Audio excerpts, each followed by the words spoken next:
میں بہک سکوں یہ مجال کیا، میرا رہنما کوئی اور ہے۔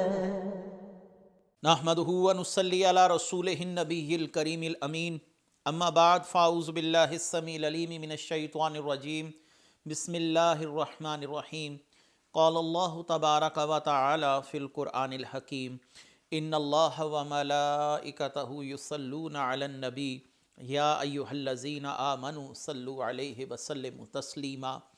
الصلاۃ والسلام علیک یا رسول اللہ وعلی آلک و اصحابک یا نبی اللہ۔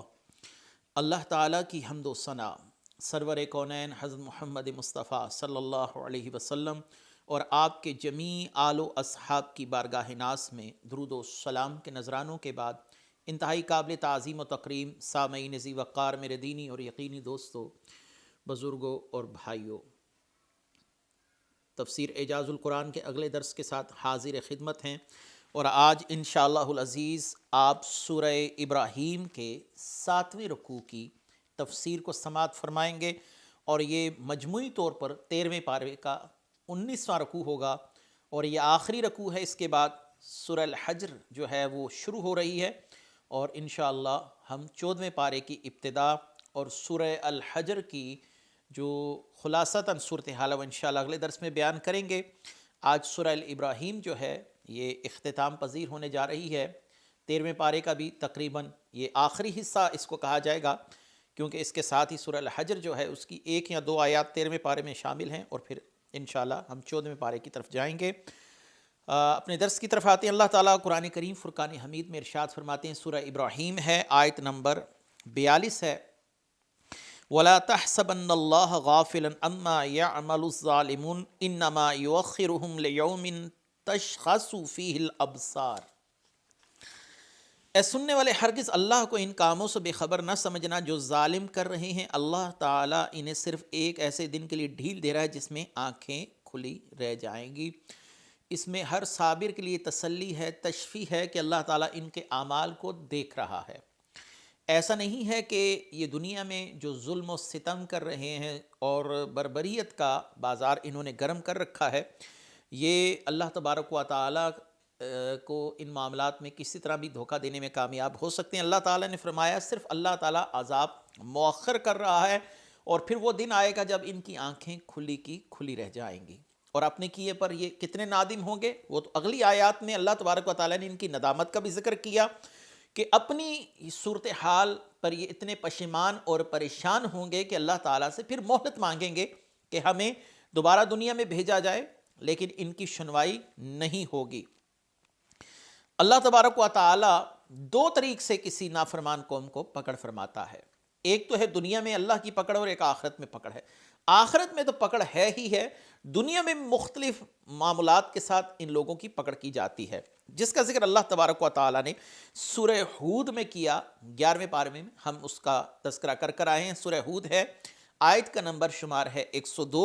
اللہ تعالیٰ فرماتے ہیں، وَقَذَالِكَ أَخَذُ رَبِّكَ إِذَا أَخَذَ الْقُرَىٰ وَهِيَ ظَالِمَةٌ إِنَّ أَخْذَهُ عَلِيمٌ شَدِيدٌ۔ اور تیرے رب کی گرفت ایسی ہی ہوتی ہے جب وہ بستیوں کو پکڑتا ہے جبکہ وہ بستی والے ظالم ہوں، بے شک اس کی پکڑ بڑی شدید دردناک ہوتی ہے۔ ایک خاص وقت تک ڈھیل دی جاتی ہے، اس کے بعد ہوا کے دوش پر عذاب کو بھیجا جاتا ہے، زلزلے سے زمین کو ہلا دیا جاتا ہے، پرندوں کی صورت میں اللہ تعالیٰ آفت نازل فرماتا ہے، جیسے سورہ الم تر کیف فعل ربک باصحاب الفیل کے اندر آپ انشاءاللہ آگے چل کر سماعت کریں گے۔ اللہ تعالیٰ بیماریاں مسلط کر دیتا ہے، طاعون کی صورتحال آ جاتی ہے، ایسی ایسی بیماریاں آتی ہیں جو انسان کے وہم و گمان میں بھی نہیں ہوتی، اور اموات کا سلسلہ چل پڑتا ہے، بدترین حکمران مسلط کر دیے جاتے ہیں، قوم کے اندر قتل و غارت عام ہو جاتی ہے، بے حیائی عام ہو جاتی ہے، اور اللہ تعالیٰ اموال سے برکت اٹھا لیتا ہے۔ یہ سب اللہ تعالیٰ کے عذاب کی مختلف صورتیں ہیں جو اللہ تعالیٰ دنیا میں انسان کو دیتا ہے۔ اس کے بعد قبر کا عذاب بھی ہے، اور اس کے بعد حشر کا عذاب بھی ہے۔ اللہ تعالیٰ نے کہا کہ آپ اللہ تبارک و تعالیٰ کی اس ڈھیل سے یہ اندازہ نہ کیجئے، سننے والے سے کہا جا رہا ہے کہ اللہ تعالیٰ ان کے اعمال کو نہیں دیکھ رہا، ان پر ایک پکڑ کا وقت ہے، ایک وقت تک ان کی رسی کو ڈھیلا کیا جائے گا اور اس کے بعد جب کھینچا جائے گا تو دیکھنے والوں کے لیے یہ نشان عبرت بن جائیں گے۔ فرعون آج بھی نشان عبرت بنا ہوا، وہ پہلی قومیں جنہوں نے اللہ تعالیٰ کی نافرمانیاں کی آج کہاں گئیں؟ ان کے گھر اوندے پڑے ہوئے ہیں اور بستیوں کی بستیاں اجاڑ ہیں، لیکن آج وہاں پر رہنے والا کوئی نہیں ہے۔ اللہ تعالیٰ فرماتے ہیں مہطعین مقنعی رؤسہم لا یرتد الیہم طرفہم وافئدتہم ہواء، لوگ بے تحاشا اپنے سروں کو اٹھاتے ہوئے دوڑتے جا رہے ہوں گے، ان کی پلک بھی ان کی طرف نہیں لوٹ رہی ہوگی اور ان کے دل خالی ہوں گے۔ قیامت کے دن کی ہولناکیوں کا بیان یہاں سے شروع ہے کہ آج تو یہ اپنی آسائشیں اور اچھا لباس اور اچھے رہنے کے ساز و سامان کی نمائش، بڑے گھر اور سہولیات جیسے تمہیں دکھاتے ہیں، قیامت کے دن انہیں سب کچھ بھول جائے گا اور یہ ایسے بدحواس ہو کر بھاگ رہے ہوں گے جیسے کوئی پاگل شخص ہوتا ہے، وہ بھاگ رہا ہو اور اس کو کچھ سمجھ نہ آ رہی ہو۔ اللہ تعالیٰ نے اسی صورتحال کا یہاں پر بڑا واضح طور پر بیان فرمایا۔ قیامت کے دن دہشت اور ہولناکی سے ان لوگوں کا حال یہ ہوگا، اپنے سروں کو اٹھائے ہوئے محشر کی طرف بلانے والے یعنی حضرت اسرافیل کی طرف بے تحاشا دوڑے جا رہے ہوں گے اور ان کی پلک تک جھپک نہیں رہی ہوگی۔ اتنی پریشانی کا عالم ہوگا کہ پلک جھپکانا بھی بھول جائیں گے۔ آپ اپنے آپ کو ہی دیکھ سکیں گے، ان کے دل حیرت کی شدت اور دہشت کے مارے سوچنے سمجھنے کی صلاحیت سے خالی ہو جائیں گے۔ دماغ میں کچھ سوج نہیں رہا ہوگا، دل کے اندر کچھ بھی نہیں ہوگا، اب کیا کریں، کوئی سمجھ نہیں آ رہی کہ ہونے کیا جا رہا ہے، یعنی سب کچھ بھول گئے ہوں گے، ان کو اپنی جانوں کی فکر ہوگی۔ سیدنا قتادہ فرماتے ہیں قیامت کے دن انسان کا کلیجہ حقیقتاً اچھل اس کی گردن میں آ جائے گا، اس کے حلق میں آ جائے گا، نہ نیچے جائے گا نہ باہر آئے گا۔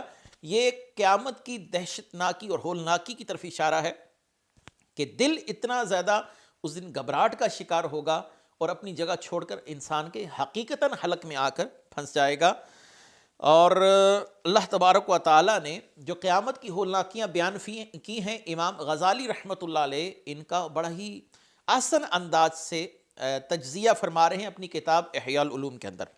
فرماتے ہیں کہ وہ دن جس کے آنے میں کوئی شک نہیں ہے، جس میں دلوں کے رازوں کا امتحان ہوگا، جس دن کوئی کافر کسی کے کام نہیں آئے گا اپنے کسی عزیز و اقارب کے، وہ دن جب آنکھیں کھلی کی کھلی رہ جائیں گی، جس دن کوئی ساتھی انسان کا ساتھ نہیں دے گا، جس دن کوئی نفس کسی دوسرے نفس کا مالک نہیں ہوگا، ان کو جب جہنم کی طرف بلایا جائے گا اور ان کو چہروں کے بل اوندے منہ گرا دیا جائے گا، جس دن انہیں اس چیز کا احساس ہوگا کہ باپ ہو اولاد ہو وہ کام نہیں آ سکے گی، جس دن آدمی اپنے بھائی سے، اپنی ماں سے، اپنے بیٹے سے، اپنی بیوی سے بھاگے گا، جس دن لوگ بات نہیں کر سکیں گے، نہ ہی ان کو اجازت ہوگی، نہ کوئی عذر پیش کر سکے گا، عذر سننے کا بھی کوئی معاملہ وہاں پر نہیں ہوگا، جس دن اللہ سے بچانے والا کوئی نہیں ہوگا، جس دن لوگ ظاہر ہوں گے، جس دن وہ جہنم میں عذاب دیے جائیں گے، جس دن نہ مال نفع دے گا نہ اولاد، صرف وہی مال نفع دے گا جو آپ نے اللہ کی راہ میں لگا دیا،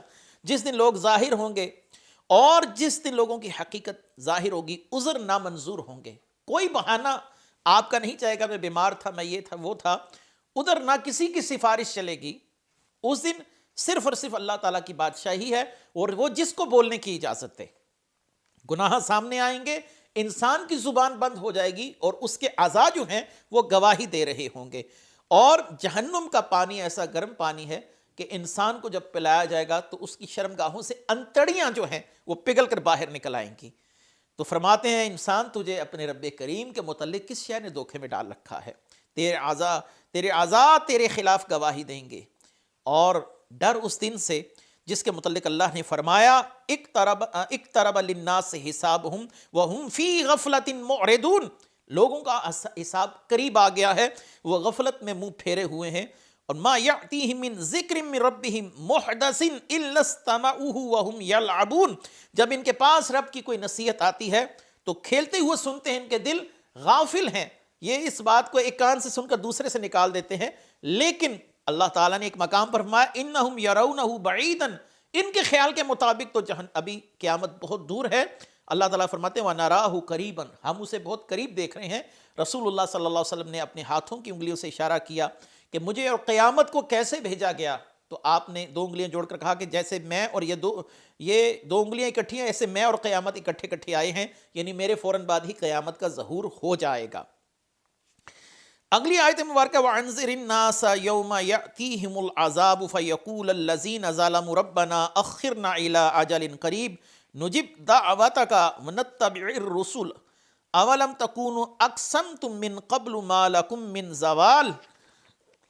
اور لوگوں کو اس دن سے ڈراؤ جب ان پر عذاب آئے گا تو ظالم کہیں گے اے رب ہمیں تھوڑی دیر کی مہلت دے دے تاکہ ہم تیری دعوت کو قبول کریں، تیرے رسولوں کی غلامی کر لیں۔ تو کہا جائے گا کافرو، تو کیا تم پہلے قسم نہ کھا چکے تھے کہ تمہیں دنیا سے ہٹنا ہی نہیں؟ یعنی کافروں کی ایک خوش فہمی کا بیان، ایک دھوکے کا بیان ہے۔ جب انبیاء نے ان کو دعوت دی تو یہ قسم کھا کے کہتے تھے ہم نے تو مرنا بھی نہیں، اگر مر گئے تو کس نے کہا ہم اٹھائے جائیں گے؟ اللہ تبارک و تعالیٰ اس دن خطاب کریں گے تم تو قسم کھا کے کہتے تھے نہ تم مرو گے نہ مرنے کے بعد اٹھائے جاؤ گے، اب تمہیں کیا ہوا؟ تمہاری قسمیں کدھر گئی؟ تمہارے تجزیات کدھر گئے؟ وہ نبیوں کے ساتھ مذاق کرنا کدھر گیا؟ اور میری وحدانیت کا انکار کرنا کدھر گیا؟ اب تو تم تسلیم کر رہے ہو، ہمیں دنیا میں یا اللہ بھیج دے، ہم تیرے رسولوں کی غلامی کریں گے، تیری اطاعت کریں گے۔ اس پر ان کو ڈانٹ ڈپٹ کی جائے گی، یعنی آج کوئی بہانہ قابل سماعت نہیں ہے، آج تمہارا کوئی عذر نہیں سنا جائے گا۔ تمہارے لیے دنیا دارالعمل تھی، تم نے اس کو ضائع کر دیا، وقت گزر گیا، اور اس کے بعد اب دوبارہ تمہارے لیے وہ وقت میسر نہیں آ سکتا۔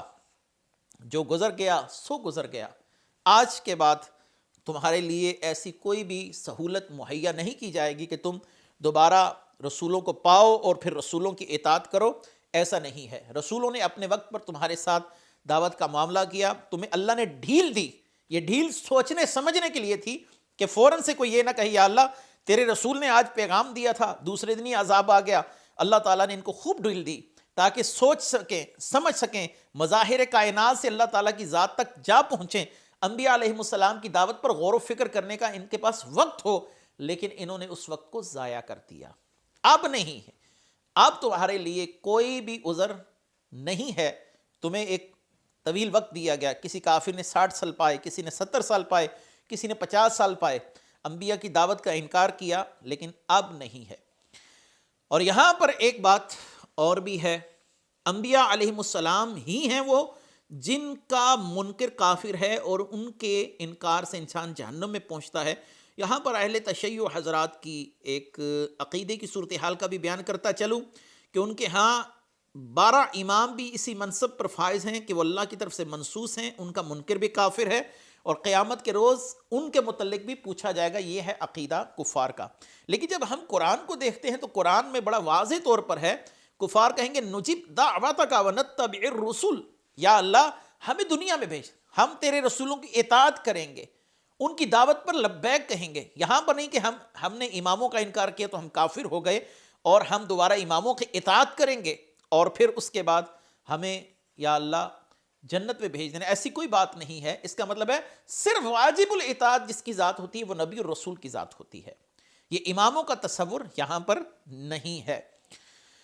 آگے ہے وَسَكَّنْتُمْ فِي مَسَاكِنِ الَّذِينَ ظَلَمُوا أَنفُسَهُمْ وَتَبَيَّنَ لَكُمْ كَيْفَ فَعَلْنَا بِهِمْ وَضَرَبْنَا لَكُمُ الْأَمْثَالَ، اور تم ان کے گھروں میں رہے جنہوں نے اپنی جانوں پر ظلم کیا، اور تمہارے لیے بالکل واضح ہو گیا تھا کہ ہم نے ان کے ساتھ کیسا سلوک کیا، اور ہم نے تمہارے لیے مثالیں بیان کی۔ وَسَكَّنْتُمْ، تم رہے، یعنی تم ان لوگوں کے گھروں میں رہے جنہوں نے کفر کیا، گناہوں کا ارتکاب کیا، اپنی جانوں پر ظلم کیا۔ اس سے مراد تو یہ ہو سکتا ہے کہ تمہارے جو بڑے باپ دادا تھے وہ بھی اس دنیا سے چلے گئے اور تم ان کے گھروں میں رہائش پذیر ہو، گویا جیسے وہ چلے گئے تم نے بھی جانا ہے، تمہارے لیے اتنی ہی مہلت ہے جب تک تمہاری زندگی ہے۔ یہ ہے توجہ دلاؤ، نوٹس ہے۔ یہاں ایک تفسیر جس کی طرف زیادہ مفسرین گئے ہیں کہ تم نے قوم عاد، قوم سمود، قوم نوح کی بستیوں کو دیکھا، تم وہاں پر ٹھہرے رہے، جب تم سفر کر کے تجارت کے لیے دوسرے ممالک، دوسرے شہروں اور دوسرے خطوں میں جاتے تھے تو ان عذاب یافتہ بستیوں سے ہی گزرتے تھے۔ وہاں پر رہ کر تم نے ان کا حال بھی دیکھا کہ اللہ تعالیٰ نے ان کے لیے کیا معاملہ کیا، تم نے اپنے آنکھوں سے ان کے آثار دیکھے، مٹے ہوئے عذاب کے آثار، ان کے مٹے ہوئے گھروں کے آثار دیکھے، ان کے نشان دیکھے، تمہیں ان کی ہلاکت اور بربادی کی خبریں بھی ملی۔ یہ سب کچھ دیکھ کر بھی تم نے عبرت حاصل نہ کی، تم کفر سے باز کیوں نہ آئے؟ اور ہم نے تمہیں مثالیں دے کر بتا دیا کہ تدبیر جتنی مرضی کر لو، جب اللہ تعالیٰ کی طرف سے حکم آتا ہے تو تم صاحب اختیار بھی ہو، صاحب قوت بھی ہو، صاحب مال و متاع بھی ہو، اولاد والے بھی ہو، حسین بھی ہو، تاجر بھی ہو، کچھ بھی ہو، یہ ایک لمحے کے اندر سب کچھ ختم کر دیا جاتا ہے۔ ان آیات سے بڑی عبرت اور نصیحت مسلمانوں کے لیے بھی ہے کہ مسلمانوں کو چاہیے کہ جب سابقہ عذاب یافتہ قوموں کے اعمال کو سامنے رکھیں اور ان جگہوں سے گزریں تو اس کو ایک پکنک سپاٹ کے طور پر نہ دیکھا جائے کہ ہم وہاں پر پکنک بنانے جا رہے ہیں۔ اللہ تعالیٰ نے ان مقامات کو عبرت کا نشان بنایا اور ہمارے دلوں کو اس طرف راغب کیا کہ دیکھو وہ لوگ بھی دنیا کی زندگی میں کتنے مگن تھے، آج ان کے ساتھ کیا ہوا، اور آج سب کچھ ختم ہو کے رہ گیا۔ سرکش بادشاہ آئے، کفار آئے، سب کچھ اللہ تعالیٰ نے ملیا میٹ کر کے رکھ دیا۔ وَقَدْ مَكَرُوا مَكْرَهُمْ وَعِنْدَ اللَّهِ مَكْرُهُمْ وَإِنْ كَانَ مَكْرُهُمْ لِتَزُولَ مِنْهُ الْجِبَالُ وَلَا تَحْسَبَنَّ اللَّهَ مُخْلِفَ وَعْدِهِ رُسُلَهُ إِنَّ اللَّهَ عَزِيزٌ ذُو انتقام۔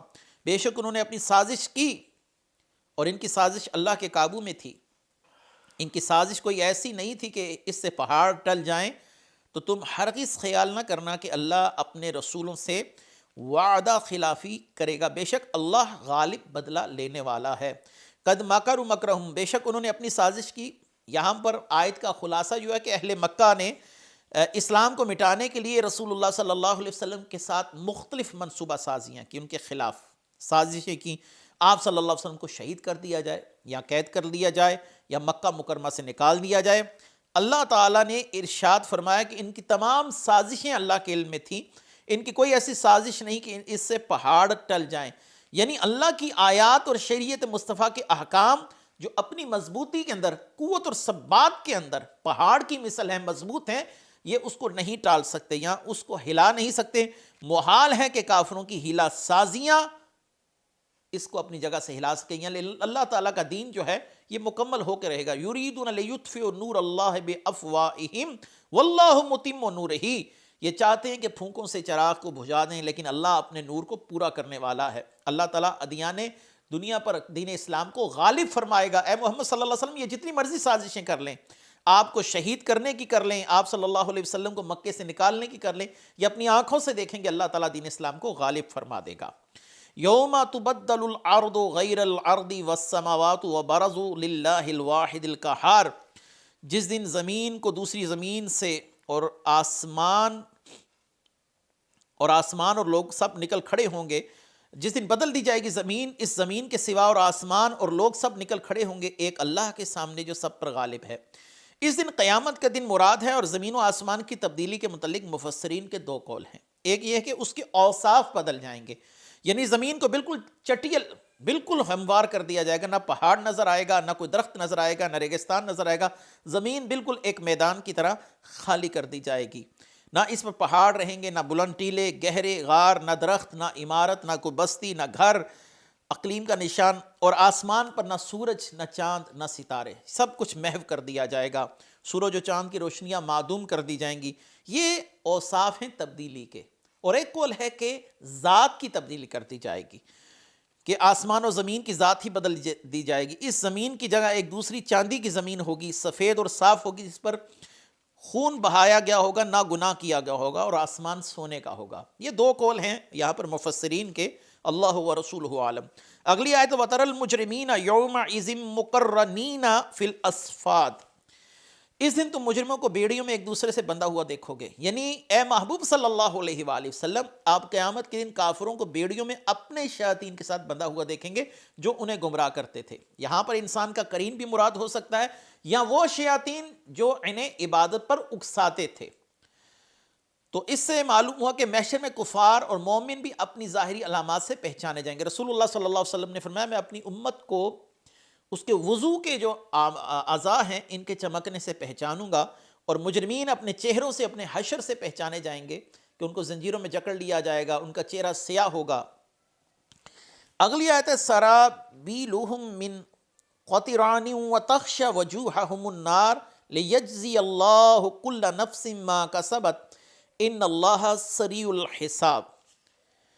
ان کے کرتے تارکول کے ہوں گے، ان کے چہروں کو آگ ڈھانپ لے گی تاکہ اللہ ہر جان کو اس کی کمائی کا بدلہ دے، بے شک اللہ بہت جلد حساب کرنے والا ہے۔ جہنم میں مجرموں کا لباس تارکول کا ہوگا۔ تارکول اصل میں گندک سے بنایا جانے والا سخت گرم اور بدبودار مادہ ہے۔ آج کل اس سے عمومی طور پر آپ نے دیکھا ہوگا سڑکیں بنائی جاتی ہیں، اس کو لک بھی کہا جاتا ہے، اس کو تارکول بھی کہا جاتا ہے، اور آگ اسے لپک کر لیتی ہے، اس کی طرف آگ فوراً جو ہوتا ہے وہ مائل ہوتی ہے، اور جہنمیوں کو یہ لباس اس لیے پہنایا جائے گا تاکہ آگ ان کی طرف تیزی کے ساتھ لپکے، ان کی طرف دوڑے۔ یہ اس لیے ہوگا اللہ تعالیٰ ہر جان کو اس کے عمل کا بدلہ دے، اور اللہ جلد حساب لینے والا ہے، یعنی موت قریب ہے اور مرتے ہی مجرموں کا حساب شروع ہو جائے گا۔ سیدنا ابو موسیٰ اشعری رضی اللہ تعالیٰ عنہ کی روایت ہے مسلم شریف کتاب الجنائز سے کہ رسول اللہ صلی اللہ علیہ وسلم نے فرمایا رونے پیٹنے والی عورتیں اگر مرنے سے قبل توبہ نہ کریں تو قیامت کے دن جہنم میں یوں کھڑی ہوں گی کہ ان پر تارکول کا لباس ہوگا۔ اور آگے اللہ تبارک و تعالیٰ نے ارشاد کیا فرمایا ہے، لِيَجْزِيَ اللَّهُ كُلَّ نَفْسٍ مَا كَسَبَتْ إِنَّ اللَّهَ سَرِيعُ الْحِسَابِ، اللہ بہت جلد حساب لینے والا ہے۔ یعنی اللہ تعالیٰ کافروں کو یہ سزا اس لیے دے گا تاکہ وہ ہر مجرم شخص کو اس کے کیے پر کفر اور گناہوں کا بدلہ دے جو اس کے جرم کے مطابق ہو۔ بے شک اللہ تعالیٰ حساب جلد کرنے والا ہے، اس میں کسی قسم کی تاخیر نہیں ہے۔ ھذا بلاغ للناس ولینذروا به وليعلموا انما هو اله واحد وليذكر اولو الالباب، یہ لوگوں کے لیے تبلیغ ہے اور اس کے لیے انہیں اس کے ذریعے ڈرایا جائے تاکہ وہ جان لیں کہ وہ ایک ہی معبود ہے، تاکہ عقل والے نصیحت حاصل کریں۔ اس آیت میں قرآن کی نزول کی جو حکمتیں ہیں وہ بیان کی گئی ہیں۔ اس قرآن شریف میں لوگوں کے لیے تبلیغ ہے، یہ پہلی حکمت ہے، اور نصیحت ہے کہ لوگ اس سے سبق حاصل کریں۔ دوسرا، قرآن میں موجود عبرت انگیز واقعات اور زجر و توبیخ کے ذریعے لوگوں کو ڈرایا جائے کہ اللہ تعالیٰ کا عذاب کتنا سخت ہے اور فوراً آنے والا ہے، جیسے تم مرو گے تمہارا عذاب شروع ہو جائے گا۔ وہ حدیث ہے نا، من ماتا فقط قامت قیامتہ، جو مر گیا اس پر فوراً ہی قیامت قائم ہو جائے گی۔ لوگ اس کی آیات سے اللہ تعالیٰ کی توحید کی دلیلیں پائیں، عقل والے اور سمجھدار لوگ اس قرآن کے ذریعے نصیحت حاصل کریں۔ تو الحمدللہ آج ہم نے سورہ ابراہیم کا اختتام کر دیا، اور اگلی سورہ الحجر ہے، اور انشاءاللہ سورہ الحجر کے مضامین کی تفصیلات اور سورہ الحجر کے پہلے رکوع کی تفصیل انشاءاللہ اگلے درس میں پیش کی جائے گی۔ اللہ تعالیٰ سے دعا ہے کہ ہم نے جو 13 پارے مکمل کیے، اللہ تعالیٰ اس کو اپنی بارگاہ میں شرف قبولیت عطا فرمائے، ہماری غلطیاں کوتاہیاں معاف فرمائے، اور ہمارے ان دروس کو امت مسلمہ کے لیے ذریعہ نجات بنائے۔